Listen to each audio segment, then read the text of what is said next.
In the course of my work, I had come across the story of Jörg Olsen, an ex-policeman turned conservationist. Jörg and his wife Karen set up the Jukani Predator Park. Here, many big cats rescued from bad zoos and canned hunting farms are offered a home and get lifetime care.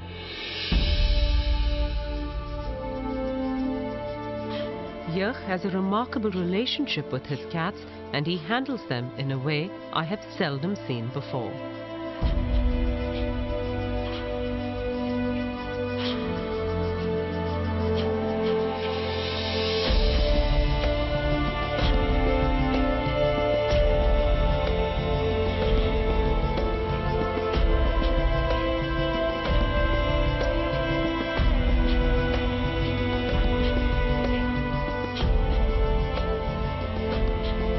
But there was one big cat here that he did not know what to do with.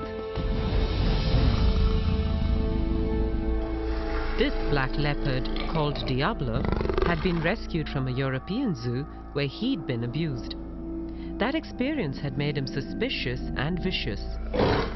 All he did was sit in his night shelter and snarl at anyone who came close to him. 6 months in, and Jörg was at a loss as to how to deal with this cat. That whole atmosphere there was a vibe of aggression and of I hate you and I will kill you. And you know, the one encounter I had with him, he sent me to hospital 1 bite, 1 week. Here, I thought, was the perfect case. If Anna could get this animal to change his behavior and become well adjusted, then I would have no choice but to acknowledge that she was in dialogue with animals. It took me some time, however, to convince Jörg to bring in Anna. He's a dangerous cat. He's very, very dangerous. He's towards me and towards everybody else. In my opinion, the chances of an animal communicator changing that, it'll take a lot to convince me. I honestly do not believe that an animal can talk to a human or communicate with a human. I've had animals my whole life. We give them commands, we give them instructions, and they do it as we habituate them, basically. But I'm very skeptical to think that an animal like Diablo will communicate or can communicate with humans. I am desperate, however.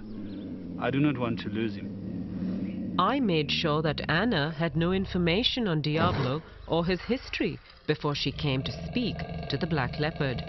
I was nervous to see what would happen, as this animal never let anyone near his night shelter without a lot of snarling and growling. But the minute he saw Anna, he calmed down and let her kneel right outside and look at him.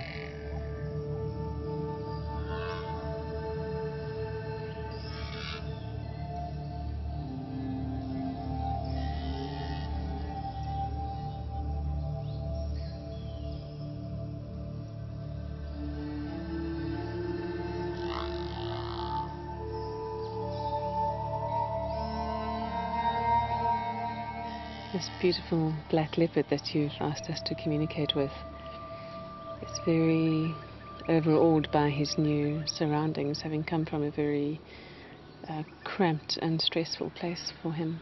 But this place has been provided for him, but he's been quite conditioned by a very unfortunate past.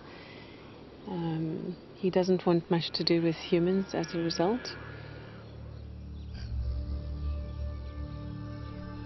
He's immensely powerful, and I mean not just physically, which you well know and respect, but he's immensely powerful with a wisdom and an energetic presence and personality that is far bigger than anyone has ever appreciated about him before. And he commands a certain amount of respect for that. Again, not in a needy way, but really just out of, by virtue of who he is as a being. There's a very particular thing about his name, Diablo. He wants that name changed because he doesn't like the associations with it, the blackness, the darkness, the diabolical.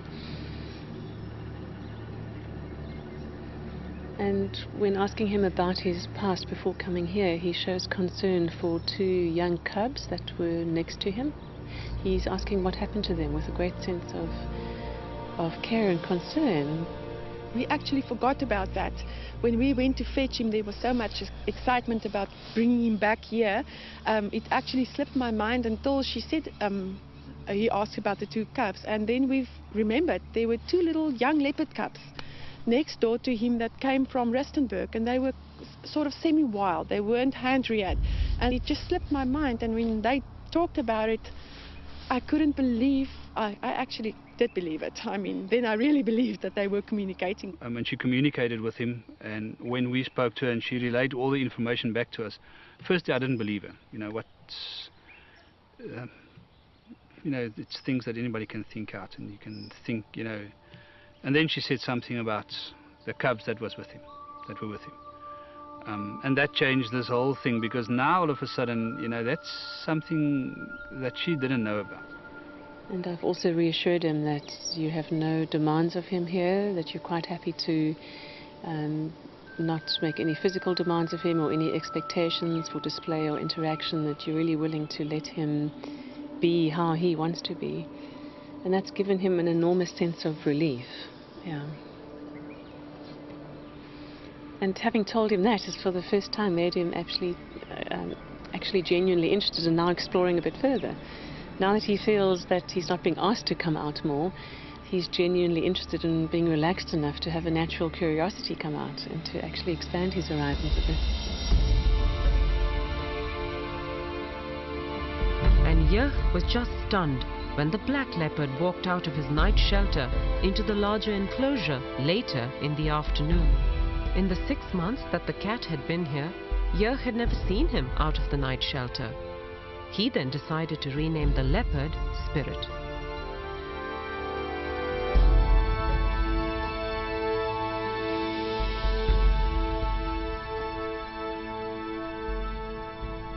We told him that same afternoon that we're not going to call him Diablo anymore. And we understand and we agree with that the diabolical side of it. That's not what he is to us. And we'd like to change his name to Spirit. As I walked to him, I thought, listen, he asked about the 2 young leopards. And I thought, well, I'm here now, there's nobody else here. I'm not going to look like a fool if he ignores me. I'll tell him what happened to those leopards. And as I called him and I said Spirit, and he was looking at me, he was lying like that, I said, with regard to the 2 little leopards, I just want to assure you and I want to tell you that they're safe. And I couldn't help it. I just said to him, wow, you're beautiful. Beautiful. Oh, that's mooi. That's mooi. And he gave me that, oh. And I thought, what's happening here? And I said to him, you understand what I'm telling you if I say to you that you're the most stunning cat? Oh. And I spoke to him and he answered me about 19 times. And he just sat there and he was totally relaxed. It's the first time since we had him that I felt at ease with him. I felt that he was relaxed and he understood me. It was, to say that I don't know what it feels like for him. For me, it was the most amazing moment. Later that afternoon, Anna came back to check up on Spirit and to see how he was doing. I'm asking him now about how he experienced the communication from Jochen through the fence. And he said it's the first time that someone has directly expressed to him verbally appreciation for who he really is, not how they see him to be. And that really surprised him. He shows me an image of literally stopping in his tracks by surprise at that sense of just this wall of appreciation coming towards him. He is so relieved that nothing's being demanded of him here. He's just so relieved. It's like this weight is lifted from his shoulders. And when he was grunting back, he said he was saying thank you for the thank yous. So for each thank you he was getting, he was saying thank you back.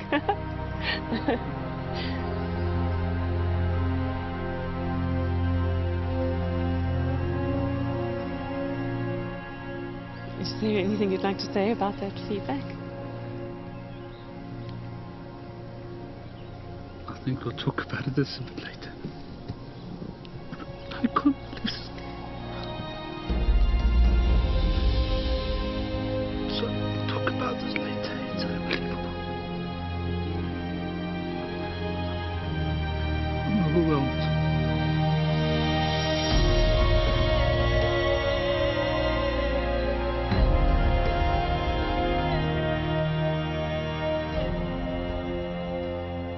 it's two different animals.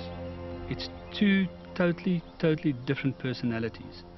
We had a snarling cat, angry at everything, upset about being here, hating humans, hating us for having him here, you know, ready to kill in an instant, to this relaxed black leopard that's lying on top of his log in his shelter, is this attitude of, you recognize me for who I am now.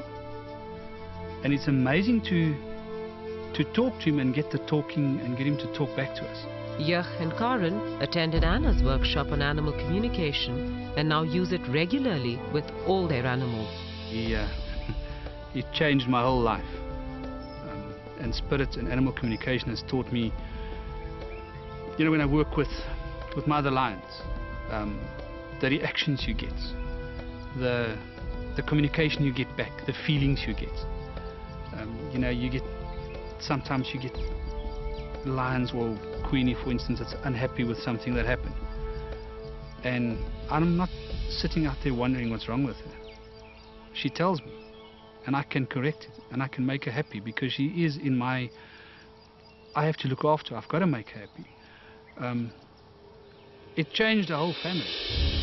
The opportunity for every individual on the planet to connect again with nature is right there on our doorstep. It's a matter of simply looking up into the sky to notice the clouds and wind direction, to pay attention to the sounds of the birds around, to feel what it's like to have bare feet on the earth, and to notice with our own bodies and our 5 senses what's going on around us. And that will result in us developing a more intuitive and natural way of knowing how to treat our environment. It's not supernatural. It is supernatural, as in very natural. It's the blueprint of our brains. These ways of knowing and communicating were the way of all our human ancestors. We see how our children come alive when they are out in nature. And as adults, we must remember that we are living in a world borrowed from our children's future. This is a most delicate time in human history on the planet. And for sure the future of the planet and all her inhabitants rely on what we do now and what choices we make.